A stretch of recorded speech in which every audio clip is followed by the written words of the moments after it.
রবীন্দ্রনাথ ঢাকা বিশ্ববিদ্যালয় হতে দিতে চান নাই, যে ঢাকা বিশ্ববিদ্যালয় হওয়ার ফলে আমরা কিন্তু এই স্বাধীন বাংলাদেশ পেয়েছি। ফলে ঢাকা একটা বিশ্ববিদ্যালয় আয়োজন করা হয় এবং কিছু ফান্ডও দেওয়া হয়, এবং সেই বিশ্ববিদ্যালয় হওয়ার বিরুদ্ধে রবীন্দ্রনাথ আবার ছিলেন। এবং এই 1921 সালে যে ঢাকা বিশ্ববিদ্যালয় ছিল, রবীন্দ্রনাথ বলেছেন ওটি টাউন হলে, ওটি তো ঢাকা বিশ্ববিদ্যালয় হবে না, ওটি হবে মক্কা বিশ্ববিদ্যালয়, মোল্লাদের জন্য সেটা। এবং রবীন্দ্রনাথ খুব জোরে সোরে চাচামেচি করেছিলেন এবং দাবি করেছিলেন যে এইটা ওখানে না করে এটা পশ্চিমবঙ্গে করা হোক। একটা জিনিস লক্ষ্য করুন, এই পুরো জিনিসটা এই ভারত কখনো ঐক্যবদ্ধ ছিল না, এবং ভারতকে ঐক্যবদ্ধ করেছিল মোগলরা প্রথম, আর তারপরে ইংরেজরা। এবং এই ইন্টিগ্রেশনের জায়গাটা এসেছিল মোগলদের শক্তির কারণেও, কিন্তু মোগলদের সময়ে দিল্লিতে এত বছর শাসন চললো, এই কয়েকশো বছর, তার আশেপাশে কিন্তু এখনো কিন্তু মুসলিমরা সংখ্যালঘিষ্ঠ। তার মানে হচ্ছে এই মোগলরা কোন রকম অত্যাচার করে না এইসব ব্যাপারে। আর ব্রিটিশরা আসার পর যে ডিভাইড এন্ড রুল পলিসি করলো, সেটার ফল কিন্তু আলটিমেটলি যেটা ঘটলো, ইন্ডিয়াকে ভাগ করতে হলো। সেই ভাগের ক্ষেত্রে কিন্তু মুসলিমরা, মিস্টার জিন্নাহ মুসলিম লীগের তরফ থেকে 40 লাহোর রেজলিউশন হওয়ার পরও, 1928 নেহরু রিপোর্টের পরিপ্রেক্ষিতে পার্টিং অফ দি ওয়েজ হওয়ার পরও 40 সালে এসে তিনি কিন্তু লাহোর রেজলিউশন অ্যাকসেপ্ট করেও 46 সালে ক্যাবিনেট মিশন প্ল্যানকে মেনে নিয়েছিলেন। ক্যাবিনেট মিশন প্ল্যান হচ্ছে মুসলিম প্রধান অংশগুলো নিয়ে ABC মানে গ্রুপিং এর জায়গাটা হবে, অর্থাৎ ভারত এক রেখেও এটা চেয়েছিলেন। কিন্তু যখন নেহরু ঘোষণা করলেন no power in this earth can establish Jinnah's Pakistan, এবং তাদের যে জেদ, সেই জেদের ফলে তারা তাদের সেই আসমুদ্র হিমাচল একেবারে কাশ্মীর থেকে কন্যাকুমারিকা একটি হিন্দুত্ববাদী রাষ্ট্র করবেন, সেই স্বপ্নটা নেহরুকেও কিন্তু পেয়ে বসছিল। এবং তার ফলে যেটা ঘটলো, তারা কিন্তু পার্টিশনটা বাংলা এবং পাঞ্জাবে মানতে বাধ্য হলেন অনেক রক্তাক্ত বিষয়ের পর, এবং ক্যাবিনেট মিশন প্ল্যানটা গৃহীত হলো না এবং পাকিস্তান হলো। সেই পাকিস্তান হওয়ার পর থেকে তারা কিন্তু একটা দিনের জন্য, ওই যে বলা হয়েছিল তাদের সেবাদাসী, একদিনের জন্য শান্তি দেব না, সেই জিনিসটা কিন্তু তারা করেছে। লক্ষ্য করুন, এই যে বর্ডার কিলিংটা, এটা কিন্তু একেবারেই 1947 থেকে এই আপনার ব্রাহ্মণবাড়িয়ায় এই দুইটি ছেলেকে মেরে ফেলা হলো, তার আগে কিন্তু আরেক জায়গায় আরেকটা মারা হলো। এইটি কিন্তু থামছে না, এটা একটা দীর্ঘতম বর্ডার জুড়ে একটা মুসলিম গণহত্যা চলছিল। এটি হচ্ছে একটা বিষয়। 2 নম্বর যেটা হচ্ছে তাদের যে এই নির্বাচনের জায়গাটা, এই নির্বাচনটা লক্ষ্য করুন, তারা বলে তারা একটা সেকুলার কান্ট্রি, অথচ দেখা যাচ্ছে তারা মোদীর নেতৃত্বে, মোদী একেবারে কসাইয়ের মতো অবস্থা তৈরি করে গুজরাটে এত বড় গণহত্যা চালিয়েছিল। সেই মোদী তখন পেয়েছিল 3টা সিট, এবং যখন গুজরাটে গণহত্যা ছিল প্রথমে 3টা সিট, প্রথমে তারপর গুজরাটে পেয়ে গেল 72টা সিট, তারপর কেন্দ্রে এসে গেল, এবং আসার পর ওদের যে রাজ্যগুলো, তার মধ্যে 21টায় আরো কিছু ধরলে প্রায় 24টায় তারা দখলি সত্ত্ব পেয়ে গেছে, এবং শেষ পেল হচ্ছে এইখানে এই কি বলে এই আসামের পর এই বাংলায়। এবং দেখা গেল পশ্চিমবঙ্গে এটা হওয়ার ফলে যেটা হচ্ছে, এই যে শুভেন্দু অধিকারী, তিনি কিন্তু একবারে অত্যন্ত কমিউনাল একজন ব্যক্তি। তিনি আমাদের এই 24 জুলাই আন্দোলনটাও সহ্য করতে পারেননি, এবং তখন তিনি মুসলমানদেরকে দৌড়াতেন, নিচে দেখা যাচ্ছে যে তিনি দৌড়াচ্ছেন এবং সামনে মুসলমান ভয় দেখাচ্ছেন, এবং তিনি বলছেন সবাইকে জয় শ্রীরাম বলে মুসলিম থেকে হিন্দু হয়ে যেতে হবে সোজাসুজি। আপনি কি কল্পনা করতে পারেন 1947 সাল সেই পাকিস্তান থেকে শুরু করে আজকে পর্যন্ত 2025 পর্যন্ত সেই আর্টস্টাইল পাকিস্তানে বা বর্তমানে বাংলাদেশে কখনো কোনো হিন্দুকে কখনো এই কথা বলা হয়েছে? তারা অনেক অপপ্রচার চালিয়েছেন, হিন্দুর লাশ ঢাকায় পড়ে আছে, কিছুই ঘটেনি, কিন্তু তারা কিন্তু কয়েক হাজার বার সাম্প্রদায়িক দাঙ্গা করেছেন। প্রতিবার মুসলিম ক্ষতিগ্রস্ত হয়েছে, তাদের ঘর বাড়ি ভাঙা হয়েছে, তাদের মসজিদ ভাঙা হয়েছে একটার পর একটা, তাদেরকে মারা হয়েছে, তাদের ব্যবসা বাণিজ্য লুটপাট করা হয়েছে, তাদেরকে আহত করা হয়েছে, ভোটাধিকার থেকে বঞ্চিত করা হয়েছে, এবং সারাক্ষণ কনসেন্ট্রেশন ক্যাম্পে নিয়ে গেছে, সেটা হচ্ছে ইয়েতে আসামে, এবং বলা হয়েছে এই 40 লাখকে বের করে বাংলাদেশকে ঢুকে দেওয়া হবে, আর এখানে 91 লাখকে ভোটের অধিকার থেকে বঞ্চিত করে। এবং এখন দেখা গেল তার মধ্যে অধিকাংশই 61% মতো টু 63% মতো মুসলিম, এবং এই মুসলিমদেরকে তারা ভোটাধিকার বঞ্চিত করেছেন। এবং করার পর তারা যেটা করলেন, কেন্দ্রের নির্বাচন কমিশন, ভারতের নির্বাচন কমিশন নাকি খুবই ভালো, এবং আমাদের তথাকথিত সুশীলরা ভারতের নির্বাচনকে খুবই পছন্দ করেন। TH সেশনের কোন কালের এক উদাহরণ দেখিয়ে দেখা গেল কেন্দ্র নির্বাচন কমিশন সম্পূর্ণ প্রভাবিত করেছে। এইবার পশ্চিমবঙ্গের নির্বাচনে পশ্চিমবঙ্গের কোনো অফিসার নির্বাচন অপারেট করতে পারেনি, সেগুলো সব কেন্দ্র থেকে লোক পাঠানো হয়েছে, ফোর্স পাঠানো হয়েছে, রিজার্ভ ফোর্স কেন্দ্র থেকে। এবং এই জায়গাগুলো এমন করা হয়েছে, ব্যালট বাক্স থেকে শুরু করে ভোটিং প্যাটার্ন সব দেখলে বোঝা যায় এখানে ভয় তৈরি করা হয়েছে, বাইরে থেকে অর্গানাইজ করা হয়েছে। এবং একটা ইলেকশন ইঞ্জিনিয়ারিং যেটি বাংলাদেশের ক্ষেত্রে বলা হয়, সেটার একটা অত্যন্ত ঘৃণিত সাম্প্রদায়িক রূপ দেখা গেছে, যেখানে একেবারে টার্গেট করে মুসলিমদেরকে ভোটাধিকার থেকে বঞ্চিত করা হয়েছে। এটা হচ্ছে একটা জায়গা। দ্বিতীয় জায়গা হচ্ছে মুসলিমদেরকে অত্যাচার করা হয়েছে, হত্যা করা হয়েছে, মারা হয়েছে, একটা ফ্রিজের মধ্যে গরু গোস্ত আছে এই অভিযোগ তুলে হত্যা করা হয়েছে, এই জাতীয়। এবং শাসন হয়েছে সবাই জয় শ্রীরাম বলতে হবে এবং সবাইকেই আদি ধর্ম অর্থাৎ হিন্দুত্বে ফেরত যেতে হবে, আদারওয়াইজ তাদের সবাইকে এই শুভেন্দু অধিকারী বলেছে যে খুলনা থেকে এসেছো খুলনায় চলে যাও, রাজশাহী থেকে এসেছো রাজশাহী চলে যাও, নওগাঁ থেকে এসেছো নওগাঁও চলে যাও, রংপুর থেকে রংপুরে চলে যাও, আমরা দখল করে ফেলবো। শুভেন্দু বলেছে তাদের এই 7 বোন রাজ্যে যাওয়ার জন্য তারা আমাদের যে চিকেন নেক সেটা সম্পূর্ণ রংপুর দখল করে ফেলবে। আজকে রংপুর দখল করে, কালকে কুমিল্লা দখল করবে ত্রিপুরা দিয়ে, পরশুদিন খুলনা দখল করবে, সবই দখল করে নেবে, আমাদের কি থাকবে? এই যে জায়গাটুকু, এই অ্যাগ্রেসিভ ভাবটুকু হিন্দুত্ববাদের শর্ত, যেখানে অন্য কাউকে সহ্য করা হয় না। বঙ্কিম থেকে শুরু করে, বঙ্কিমচন্দ্র চট্টোপাধ্যায় থেকে শুরু করে একেবারে জ্ঞান তাপসী ঈশ্বরচন্দ্র বিদ্যাসাগরও এই হিন্দুত্বের বাইরে যেতে পারেননি রবীন্দ্রনাথ ঠাকুরও। যে রবীন্দ্রনাথ ঠাকুর নিয়ে এখন আমাদের বাংলাদেশে নাচানাচি হচ্ছে, এক ধরনের নাকামি তৈরি করা হচ্ছে, সেটি আওয়ামী লীগের সময় এই ধরনের এত অনুষ্ঠান হয় নাই। এখন গদগদ হয়ে রবীন্দ্রনাথের আদর্শ আমরা অনুসরণ করব।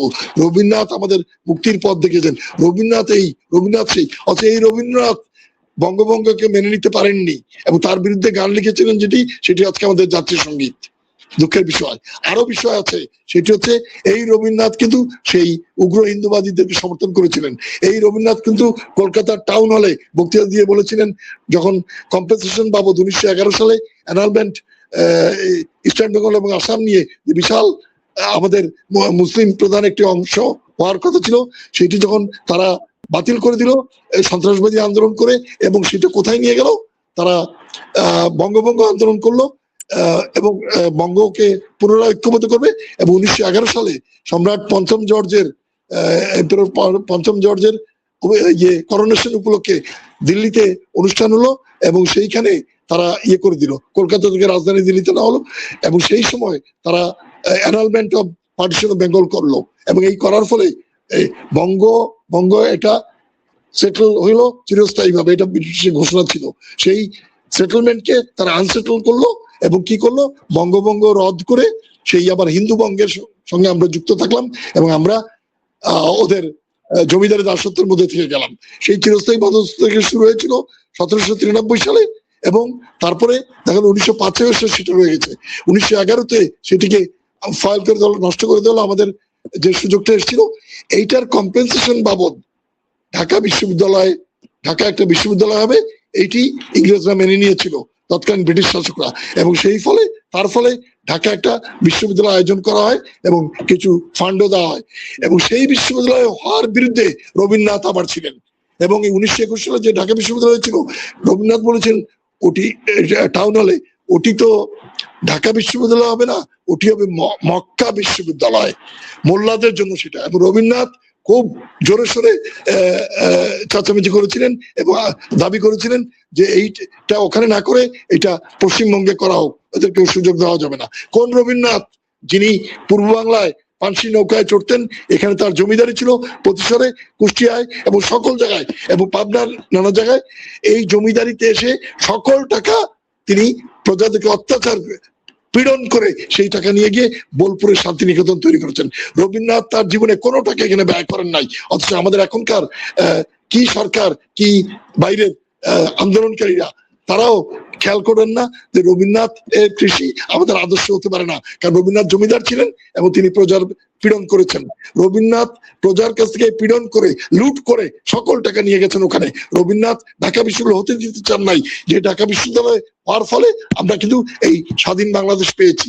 সেটি কিন্তু 71-এর মুক্তিযুদ্ধের প্রেরণার জায়গা ছিল, সেটি কিন্তু 24-এর প্রেরণার জায়গা ছিল। অন্য সবাই ছিলেন, জনগণ ছিল, নাম না জানা প্রাইভেট বিশ্ববিদ্যালয় ছিল, অন্য আলিম ওলামারা ছিলেন, কিন্তু it started from Dhaka university. এই ঢাকা ইউনিভার্সিটিকে মক্কা বিশ্ববিদ্যালয় ব্যঙ্গ করে রবীন্দ্রনাথ সেটা চান নাই। এই রবীন্দ্রনাথের সঙ্গে কি যোগ লক্ষ্য করুন, এই রবীন্দ্রনাথের সঙ্গে ওই শুভেন্দুর সেই যোগ হিন্দুত্ববাদ। এই রবীন্দ্রনাথের সঙ্গে বঙ্কিমের পেছন দিকে সেই যোগ হিন্দুত্ববাদ। এই রবীন্দ্রনাথের সঙ্গে ঈশ্বরচন্দ্র বিদ্যাসাগর, প্রভাত কুমার মুখোপাধ্যায়, রামমোহন রায়, সবার যোগ। প্রিন্স দ্বারকানাথ ঠাকুর শুধু আত্মীয়, বাপ দাদা না, এদের সবার সঙ্গে যোগ হলো এক হিন্দুত্ববাদী চিন্তা। এইটি মনে রাখতে হবে যে আসমুদ্র হিমাচল একটি হিন্দুত্ববাদী অখণ্ড ভারত তারা বানাতে চান, এবং সেই বানানোর ক্ষেত্রে তাদের সবচেয়ে বড় বাধা হচ্ছে দুই দিকে দুইটি মুসলিম রাষ্ট্র, একটি হচ্ছে পাকিস্তান, একটি হচ্ছে বাংলাদেশ। এইটি হচ্ছে সবচেয়ে বড় জায়গা, এবং সেই জন্য তারা এই নির্বাচনগুলোতে তারা প্রত্যেক জায়গায় ক্যাম্পেইন করেছেন মুসলমান খাদাও ওয়ান, 2 নম্বর কনভার্ট করো আদি ধর্মে, অর্থাৎ হিন্দু ধর্ম গ্রহণ করতে হবে মুসলিমত্ব ত্যাগ করে, এবং জয় শ্রীরাম বলতে হবে। তারা বাধ্য করেছেন এই সকল ক্ষেত্রে, এবং সেই জন্য তারা একটা বড় জিনিস সার করে তারা যেটা করেছেন এই পলিসির মাধ্যমে তারা এই মুসলিম ভাইদের নাগরিকত্ব কেড়ে নিয়েছেন, এবং তারা অভিধা দিয়েছেন যে এইটি, এবং এই যে তারকাটার বেড়া দিচ্ছে ইসরায়েলের অনুসরণে, ইসরায়েলের সঙ্গে পরামর্শ করে, সেই তারকাটা বেড়ার এই পাশে তারা মুসলিমদেরকে পাঠিয়ে দেবেন। আগে বাল ঠাকরে বলেছিলেন মুসলমানদের পশ্চাৎ দেশে লাথি মেরে, শেষ করছি, পশ্চাৎ দেশে লাথি মেরে তারা পাঠিয়ে দেবেন খেজুর বাগানে, অর্থাৎ সৌদি আরবে, অর্থাৎ মুসলিম দেরকে হেয় করে তাই এটা বলেছিলেন। আর এখন এই বলেছেন 1 কোটি মুসলমান অনুপ্রবেশকারী পশ্চিমবঙ্গে, তাদেরকে বের করে দেওয়া হবে সীমান্তের ওই পারে। এবং নির্বাচিত হওয়ার আগে অনেক চেঁচামেচি গালিগালাজ সবকিছু করেছেন এই শুভেন্দু। এখন বলছেন, প্রথম মিটিং করেছেন ক্যাবিনেটের সদস্যদের পোর্টফোলিও ভাগ করার আগেই 2-3 জনকে দিয়ে, তারপরেই বলেছেন যে তারা করবেন, তারা 45 দিনের মধ্যে এই বাকি যে এলাকাটুকু এই তারকাটা গেড়া দিয়ে ইসরায়েলের মতো আটকে ফেলার জন্য তারা প্যালেস্টাইনকে যেভাবে আটকেছে সেইভাবে তারা বাকিটুকু তারা করে ফেলবেন। এইটি হচ্ছে শুভেন্দুর নির্বাচনের আগের প্রতিশ্রুতি, এবং এখন রাখছেন। শুভেন্দুর নির্বাচনের ঠিক আগে বলেছিলেন আমরা প্যালেস্টাইনের গাজা বানিয়ে ফেলবো বাংলাদেশকে। এই কথা শুভেন্দুর নিজের মুখ দিয়ে বেরিয়েছে। সেইটি মনে রাখতে হবে যে এই শুভেন্দু, তার ওই কি মিত্র মহিলা যিনি, তিনি এবং এরা সবাই একই পেঁয়াজের বিভিন্ন কোয়া, কিন্তু গোড়ায় এক, এবং এদেরকে উৎসাহিত করেছেন কে? মোদী। এবং তাহলে RSS হচ্ছে এর মাদার শর্ত বা এক্সিস্টেন্স। সেই RSS থেকে বিজেপি হয়েছে, সেই বিজেপি একসময় গুজরাট থেকে শুরু করে এখন সারা দখল করে ফেলেছে, এবং দখল করে যে পরিস্থিতি তৈরি করেছে সেটি বাংলাদেশের জন্য একটা পাল্লার অবস্থা হবে। আমাদের দেশের যেটা উচিত, আমাদের আলিম উলামা, আমাদের সাধারণ মানুষ, আমাদের ছাত্র সমাজ, আমাদের সরকার বিরোধী সবাই একত্রিত হয়ে এটা প্রতিবাদ করা উচিত, তীব্র প্রতিবাদ, তথ্য দিয়ে বাইরে প্রচার করে সারা দুনিয়ায় আমাদের এম্বাসিগুলির মাধ্যমে যে আমাদের মুসলিম ভাইদের অত্যাচার হচ্ছে, এবং আমরা একটা থ্রেটিং এর মুখে আছে, বলছে যে আমাদের দেশ দখল করে ফেলবে, বলছে যে আমাদের সবাইকে এখানে পাঠিয়ে দেওয়া হবে। ওদেরকে, যারা ভারতীয় নাগরিক, এদের অনেকে কখনো বাংলাদেশ দেখে নাই, এদের 14 পুরুষ ভারতে ছিল এই মুসলিমদের, অথচ তাদেরকে করে পাঠিয়ে দিচ্ছে। এবং এই জিনিসটা করার মধ্যে দিয়ে তারা এখানে স্বাধীন বাংলাদেশের যে অস্তিত্ব সেইটি তারা দেখতে চায় না। এটি খুব বিপজ্জনক। 24-এর গণ অভ্যুত্থানের পর তাদের আরো ভয় ঢুকে গেছে যে এইটা না স্প্রেড করে ইন্ডিয়ার মধ্যে। সেই জন্য চারদিকে দেখেন, আসামের হেমন্ত বলছে যে আমরা গন্ডগোল লাগিয়ে রাখবো, যত গন্ডগোল থাকে মুসলিমদেরকে বের করে দেবো। আর ইয়েও বলছে, শুভেন্দু অধিকারও সেটা বলছেন, তার লোকজনও সেটা বলছে, তাদের সাংবাদিকরাও সেটা বলছেন। আস্ত ভারত হিন্দুত্ববাদের প্রশ্নে এক। প্রমাণ, এইবার শুভেন্দুরা তাদের বিজেপি থেকে একজন মুসলিম প্রার্থীও থাকতে দেন নাই, 2 জন হয়েছে কংগ্রেস থেকে, মুসলিম কেউ নাই। অথচ এই জিনিসটা একদম উল্টো হচ্ছে আমাদের ক্ষেত্রে। এইটা লক্ষ্য করতে হবে। আমাদের সংস্কৃতি মন্ত্রী থেকে শুরু করে সব অনেক জায়গায় হিন্দুরা বসে আছে খুব গুরুত্বপূর্ণ পদে, এবং এই জন্যই রবীন্দ্রনাথের নিয়ে এত হইচই হচ্ছে। এইটা আমার খুব পরিষ্কার করে আমাদেরকে বুঝতে হবে যে আমাদের একটা ঐক্য, মুসলিমদের একটা ঐক্য বাংলাদেশে নিজেদের মধ্যে এবং সেটি তীব্র প্রতিবাদ করতে হবে। হাসিন সাহেব বলেছেন, কর্নেল হাসিন, যে শুক্রবার কি করে দেখি। ইয়েস, শুক্রবার একটা সারা ঢাকা, সারা বাংলাদেশে সকল মসজিদ থেকে মিছিল বেরিয়ে ভারতের এটার প্রতিবাদ করতে হবে। 2, এটাকে সারা বিশ্বে প্রচারের জায়গা করতে হবে। 3, মুসলিম বিশ্বের, মুসলিম উম্মার সবার কাছে সাহায্য চাইতে হবে। আমাদের সমস্যাটা কোথায় জানেন? আমাদের এই বুদ্ধি ধর ইংলিশরা তারা যেটা করেন, তারা আমাদের বলেন আইডেন্টিটি পলিটিক্স করা যাবে না। তারা সরকারের মধ্যে ঢুকে গেছে, বাইরেও আছে।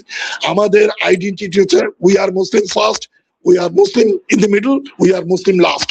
আমাদেরকে যেটা করতে হবে, আল্লাহ আমাদেরকে মুসলিম হিসেবে পরিচয় দিতে বলেছেন, খায়রা উম্মাহ বলেছেন, এবং বলেছেন তার থেকে উত্তম যে আল্লাহ রাস্তা থেকে ডাকে এবং নিজের পরিচয় দেয় মুসলিম হিসেবে আমল সালে করেছে। তাহলে আমরা মুসলিম হিসেবে পরিচয় দেবো, এইটি হচ্ছে প্রধান শর্ত। আমরা যদি মুসলিম ছাড়া অন্য কথা বলি, অন্য কোনো কিছু বলি, তাহলেই কিন্তু আমরা আমাদের পথ হারাবো। আমাদের পরিচয় আমরা মুসলিম। এবং আমরা আর একটা মিনিট নিচ্ছি।